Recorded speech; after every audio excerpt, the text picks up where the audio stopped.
19세기 말 중국 북부에서 일관도 계열 수행을 하던 예언자의 기록과 한국의 미래.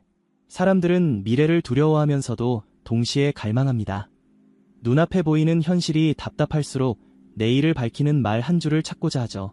그래서 우리는 오래된 기록 속으로 들어가려 합니다. 그 기록의 제목은 운명지이며 그것을 남긴 이는 연운자라 불렸습니다. 작은 방, 모래판 위에서 몇몇 제자 앞에서만 말을 남겼습니다. 연운자가 남긴 첫머리에는 말법 시대를 묘사하는 글이 적혀 있습니다. 그런데 이는 현재 우리 시대와 너무 닮아 있습니다. 당시 사람들은 이해하지 못했지만 지금 우리는 그 말이 무엇을 가리키는지 직감할 수 있습니다. 사람의 마른 방 안을 떠다니나 귀에 닿지 않는다. 웃음은 흔적만 남기고 사라진다. 눈빛은 유리처럼 굳어 서로를 비추지 못한다. 아이의 목소리는 작아지고 기계의 울림만 커진다. 불씨는 꺼져가나 보이지 않는 곳에서 몰래 살아난다. 이 대목에 말은 여전히 있지만 소통이 끊기고 웃음은 있지만 진심은 사라진다는 묘사는 현대인의 일상과도 겹쳐집니다. 그는 이어서 시대의 징후를 묘사합니다. 마치 풍요 속의 기근처럼 물질은 남아도 마음은 고갈되는 세상을 그렸습니다. 곡식의 무게는 창고마다 가득 차 있으나 식탁이 그릇은 비어 있다. 거리는 불빛으로 물결치나 눈은 피로에 젖어 감긴다. 사람의 마음은 풍선처럼 가벼워져 바람결에 이리저리 흩어진다. 예언을 해설하는 이들은 말합니다. 그는 대재앙보다도 일상의 틈새에서 오는 공허를 더 두려워했습니다. 사람들의 눈빛이 서로를 보지 못하고 손길이 따뜻함을 전하지 못하는 시대. 그 속에서야말로 큰 혼란이 시작된다고 했습니다. 연운자가 말한 불씨는 의미심장합니다. 그는 불씨가 꺼져가는 것처럼 보이지만 사실은 가장 깊은 곳에서 살아남아 새로운 바람을 기다린다고 했습니다. 바로 이 점이 희망의 씨앗이 됩니다.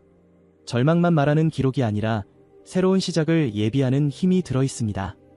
모래가 흩어져도 불씨는 그 속에 남는다. 밤이 깊어도 숨은 더 뜨겁게 타오른다. 사람들이 서로의 등을 돌려도 한쪽 모퉁이에서는 빛이 태어난다. 이와 같은 묘사는 오늘날의 우리에게도 강한 울림을 줍니다. 아무리 대화가 끊기고 관계가 차가워져도 어디선가 작고 은밀한 시작이 준비되고 있다는 암시이기 때문입니다. 연운자의 기록은 무너짐과 함께 시작되는 재기의 징후를 보여줍니다. 그는 인간 사회의 가장 작은 감각, 눈빛과 손길, 웃음과 목소리의 부재를 통해 시대의 위기를 포착했습니다. 그러나 동시에 불씨가 살아있음을 말함으로써 미래에 대한 가능성 또한 남겼습니다. 이것이 바로 2025년 한국 미래 예언의 첫 장을 열어주는 대목입니다. 연운자가 태어난 시대는 혼란과 격동이 교차하는 시기였습니다. 그가 속했던 일관도는 겉으로 보기에는 흔한 민간 신앙처럼 보였지만 실상은 무너져가는 사회 질서 속에서 사람들의 마음을 지탱하는 버팀목이었습니다. 연운자는 그곳에서 성장하며 세상의 고통과 사람들의 절망을 온몸으로 겪었습니다. 당시 사람들은 세상 어딘가에 답이 있다고 믿고 있었습니다. 누군가는 고전을 펼쳐 새로운 가르침을 찾으려 했고 누군가는 신비한 도인에게 위탁했습니다. 연운자는 그런 갈망 속에서 태어난 인물이었습니다. 그는 큰 학문을 세운 철인도 아니었고 큰 교단을 이끈 지도자도 아니었습니다. 그러나 이상하게도 그의 말은 오래 남았습니다.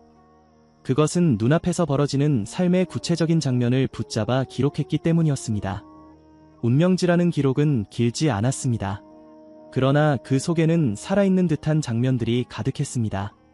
우리가 살펴본 것처럼 그는 눈빛, 웃음, 목소리, 곡식과 창고, 거리와 불빛 같은 감각적인 언어로 시대를 드러냈습니다. 그렇기에 후대에 전해지면서도 그 의미가 사라지지 않았던 것입니다. 연운자가 남긴 기록에는 특히 말법의 시기에 대한 묘사가 길게 이어집니다. 그는 사람들의 삶이 겉으로는 번영해 보이지만 안으로는 텅 비어가는 과정을 치밀하게 그렸습니다. 그 가운데 몇몇 구절은 특별히 유명합니다. 사람들은 지식을 쌓으나 지혜는 사라진다. 입은 쉬지 않고 움직이나 마음은 닫혀있다. 귀는 끊임없이 울림을 듣지만 그 속에서 침묵이 커져간다. 땅은 무성하나 손에 쥔 곡식은 허공처럼 가볍다. 사람들은 눈앞에 불빛을 따라가지만 그 끝은 어둠으로 이어진다. 이 구절은 후대의 학자들이 해석하기를 겉으로는 발전을 거듭해도 내면의 공허와 단절이 심화되는 사회를 가리킨다고 했습니다.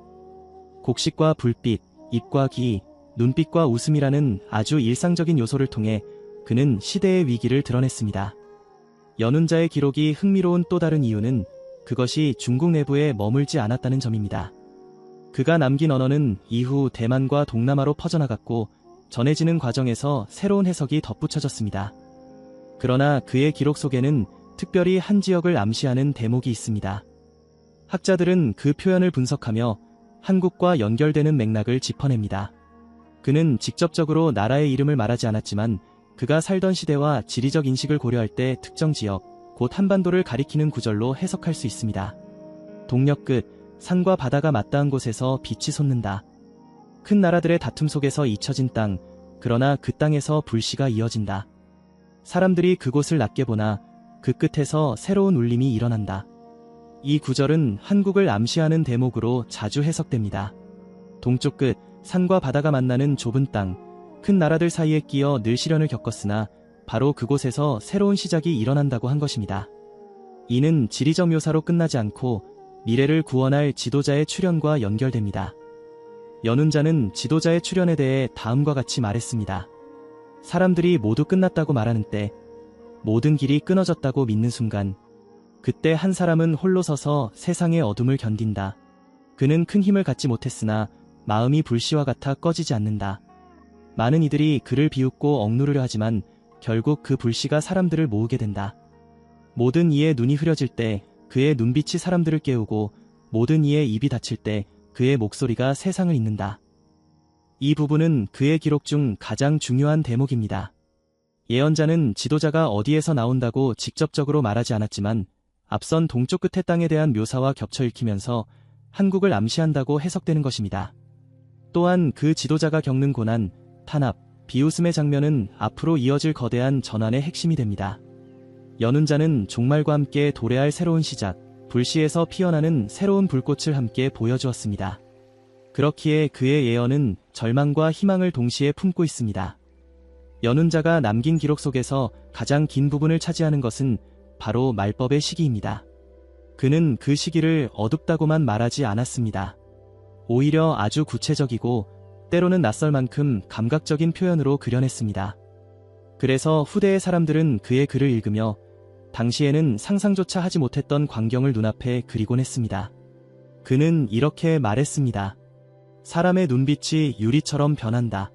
빛을 담고 있으나 온기가 사라지고 서로를 비추어도 아무것도 느끼지 못한다. 사람들은 곁에 앉아 있으나 목소리를 나누지 않는다. 그들은 대화 대신 차갑고 일정한 기계의 울림에 귀를 기울인다. 웃음은 여전히 있으나 그것은 마음에서 솟는 것이 아니고 얇은 껍질처럼 흘러나올 뿐이다. 이웃은 서로의 안부를 묻지 않고 얼굴은 마주보되 눈은 멀리 다른 곳만 쫓는다. 이 구절은 많은 학자들에 의해 지금의 세상과 연결되어 해석됩니다. 사람들의 소통이 점점 단절되고 기계적 소리에만 의지하는 모습, 또한 웃음조차도 진실하지 못한 모습으로 묘사된 것입니다. 이는 삶의 어려움이 아니라 사람과 사람 사이의 근본적인 단절을 뜻한다고 보는 것입니다. 연운자는 또 이렇게 말했습니다. 하늘은 여전히 푸르나 숨결은 탁해진다. 사람들이 서로 가까이 있으나 보이지 않는 막이 사이를 가른다. 피부에 닿는 바람은 뜨겁고 차갑기를 반복하며 몸은 알 수 없는 무게에 짓눌린다. 사람들은 병을 입에 올리지 않으려 하지만 걸음마다 그림자처럼 따라온다. 여기서 연운자가 말하는 병은 사회 전반에 퍼지는 불안과 두려움까지 아우른다고 해석됩니다. 특히 숨결이 탁해진다는 말은 후대의 연구자들에 의해 공기의 오염이나 눈에 보이지 않는 전염성의 문제와 연결되기도 했습니다. 그러나 무엇보다 중요한 것은 사람들이 그것을 두려워하면서도 동시에 부정하려 한다는 점입니다. 즉, 위기는 눈앞에 있는데도 외면하는 모습이 함께 그려진 것입니다. 연운자는 사람들의 내면의 변화 또한 강렬하게 묘사했습니다. 사람들은 책을 쌓아두되 그 안에서 길을 찾지 못한다. 많은 이가 스스로를 스승이라 부르며 사람들은 그 말에 따라 모인다. 그러나 그들의 얼굴에는 빛이 없고 손에는 무게 없는 약속만 들려있다. 어리석은 이들은 그 뒤를 따라 스스로 목을 내어준다. 이 대목은 말법의 시기에 잘못된 지도자들이 등장한다는 경고로 읽힙니다. 진정한 지혜가 사라진 자리에는 스스로를 내세우는 사람들이 나타나고 혼란 속의 대중은 그들을 따르게 된다는 것입니다. 후대의 해석에서는 이것이 여러 거짓 예언자 혹은 사리사욕을 위해 사람들을 모으는 세력의 등장을 뜻한다고 보았습니다. 그리고 그는 인류의 수가 줄어드는 장면을 이렇게 적었습니다. 큰 거리의 사람의 발자취가 사라지고 마을의 울음소리만 바람에 흩날린다. 많은 집이 문을 닫은 채 안에서 다시는 열리지 않는다. 밭은 여전히 넓으나 일어서는 이는 적고 거두는 소는 드물다. 아직 살아있는 자는 서로의 얼굴을 확인하려 눈을 크게 뜨지만 그 눈은 공포로 가득하다. 이 구절은 자연재해나 전쟁의 결과를 넘어 인류가 겪는 대규모의 감소를 묘사한 것이라 할 수 있습니다. 다만 연운자는 특정한 원인을 직접 언급하지 않았습니다. 대신 거리와 집, 밭과 울음이라는 일상의 장면을 통해 그 황폐함을 보여주었습니다. 그의 기록은 또한 사람들이 마음을 잃어가는 과정을 담고 있습니다. 사람들의 마음은 돌처럼 굳고 작은 소리에도 쉽게 부서진다. 서로의 고통에 귀 기울이지 않고 오직 자신의 두려움만을 지키려 한다. 많은 이가 그 두려움에서 벗어나기 위해 거짓된 약속을 붙잡는다. 여기서 우리는 인간 내면의 변화가 가장 큰 위기라는 점을 알 수 있습니다. 연운자가 본 말법의 시대는 병이나 굶주림만이 아니라 서로를 잃어버리는 시대였습니다.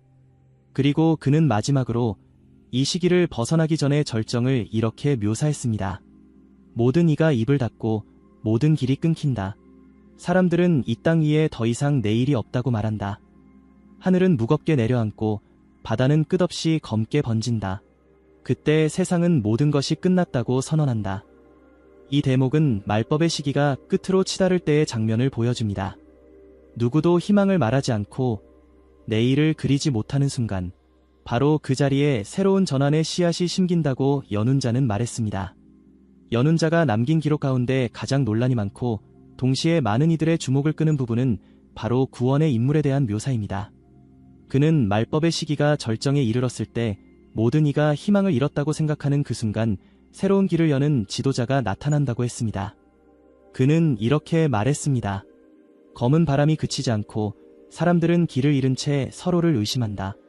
모든 땅이 쉼없이 흔들리고 바다는 끝없는 검은 파도로 응답한다.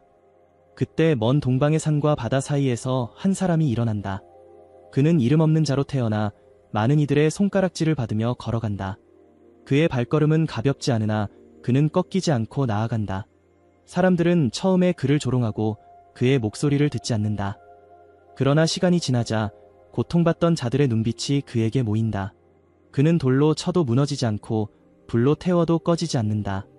하늘은 그에게 시험을 주고 사람들은 그를 버리지만 땅은 그에게 길을 내준다. 이 부분은 많은 연구자들의 해석을 불러일으켰습니다.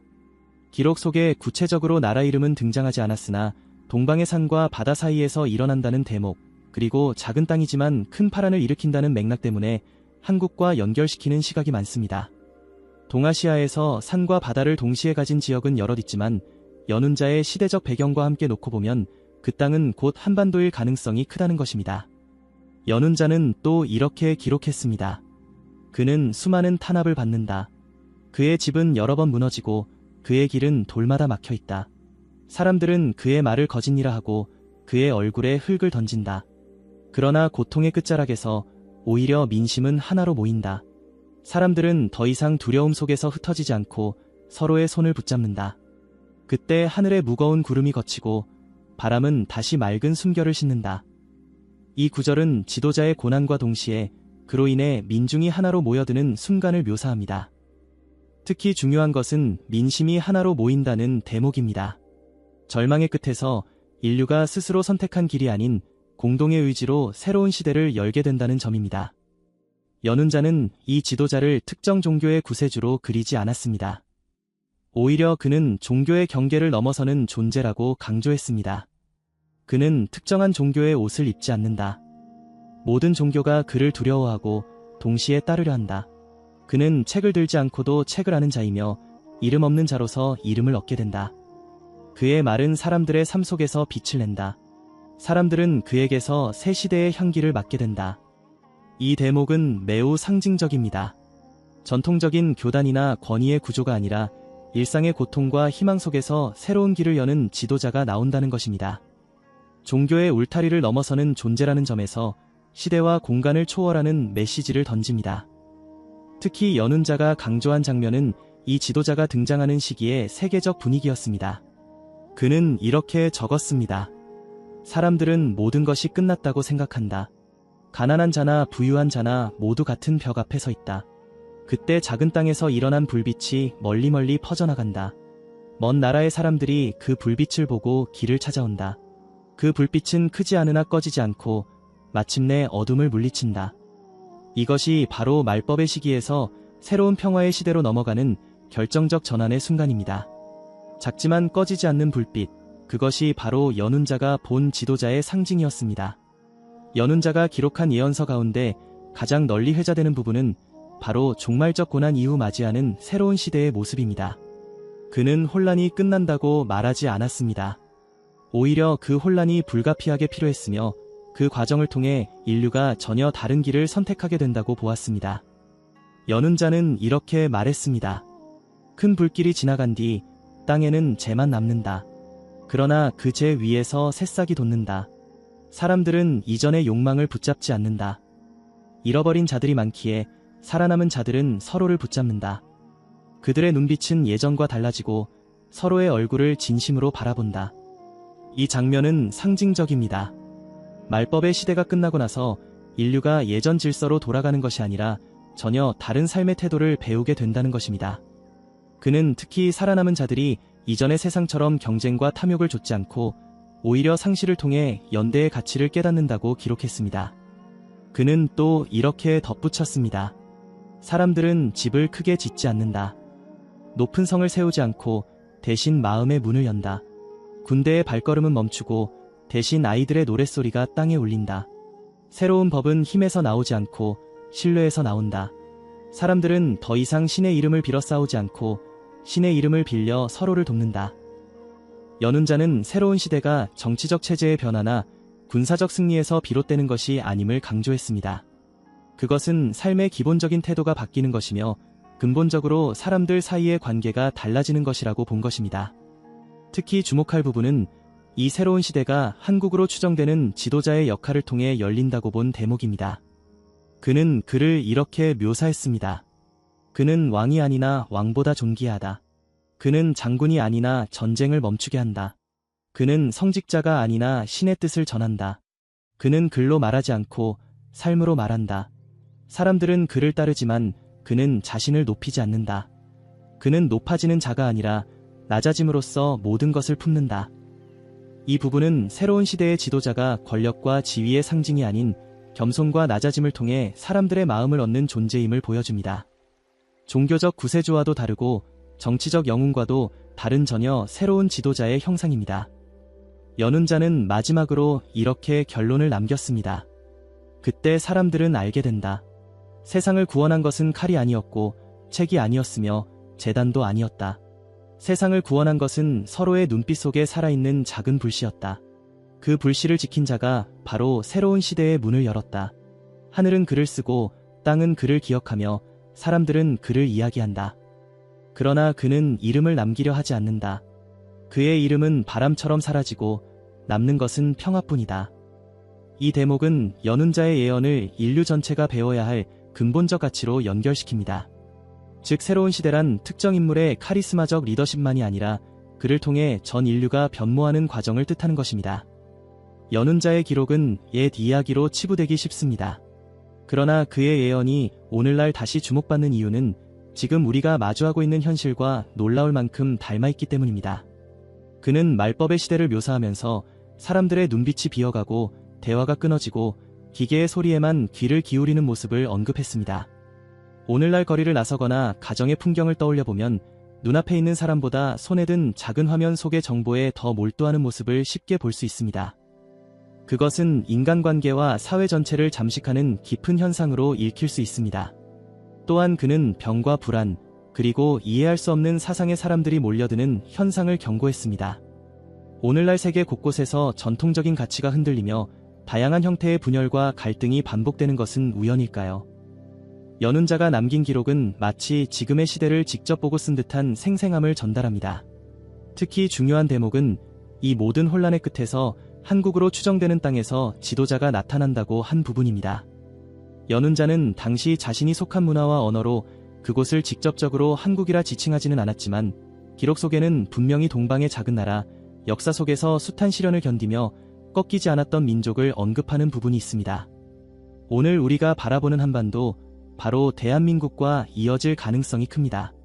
그렇다면 2025년을 앞두고 이 예언을 어떻게 읽어야 할까요? 한 사람의 등장을 기다리라는 말은 아닐 것입니다. 오히려 그 지도자는 시대의 상징이자 촉매입니다. 중요한 것은 한반도라는 공간, 그리고 그곳 사람들의 마음에서 이미 새로운 흐름이 움트고 있다는 점입니다. 연운자는 이렇게 남겼습니다. 사람들이 모두 끝났다고 말할 때 시작은 이미 뿌리를 내리고 있다. 나라가 가장 흔들릴 때 그 나라의 심장 속에서 불씨가 피어난다. 사람들이 보지 못하는 동안 그 불씨는 자라서 온 세상을 밝히게 될 것이다.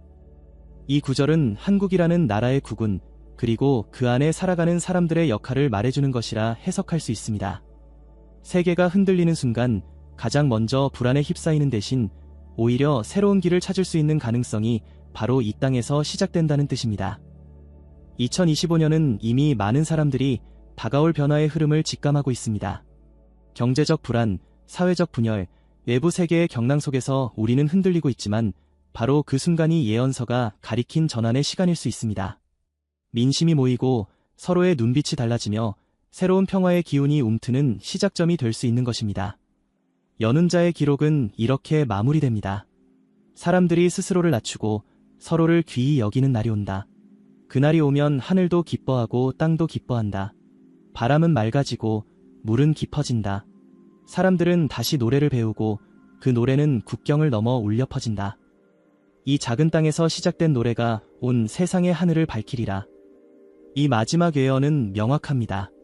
새로운 시대의 빛은 작고 보잘것없는 자리에서 시작될 것이며 그 중심에 한국이라는 공간이 있을 가능성이 크다는 것입니다. 이제 우리는 선택의 기로에 서 있습니다. 연운자의 말처럼 말법의 시대를 거쳐 새로운 평화의 시대를 맞을 수 있을지, 아니면 혼란 속의 길을 잃을지는 결국 우리가 어떻게 살아가느냐에 달려 있습니다. 2025년 스스로 깨닫고 행동으로 옮길 시점일지도 모릅니다. 이상으로 중국의 예언자가 남긴 미래 예언과 그 속에서 찾을 수 있는 한국의 미래를 알아보았습니다. 시청해주셔서 감사합니다.